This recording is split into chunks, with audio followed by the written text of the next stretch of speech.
சிறையில் உள்ள உறவுகளின் வருகைக்காக இன்னும் பலர் காத்திருக்கின்றனர். மகனின், கணவனின், தந்தையின் வருகைக்காய் காத்திருப்பவர்களுள் ஒருவரே யோகராணி.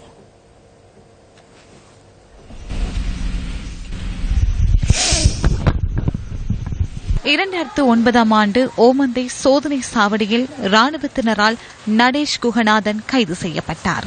3 வருடங்களாக சிறையில் இருந்த அவர் நீதிமன்ற தீர்ப்புக்கு அமைய 1 வருடம் புனர்வாழ்வு அளிக்கப்பட்டு 2013 ஆண்டு விடுதலை செய்யப்பட்டார். எனினும் நடேஷ் குகநாதனினால் அவரின் குடும்பத்துடன் 3 மாதங்களை வாழ முடிந்தது. மீண்டும் விசாரணைக்காக அழைத்து செல்லப்பட்ட கணவன் 2 வருடங்களுக்கு அதிக காலம் கடந்த போதிலும் வீடு திரும்பவில்லை என கூறுகின்றார் யோகராணி.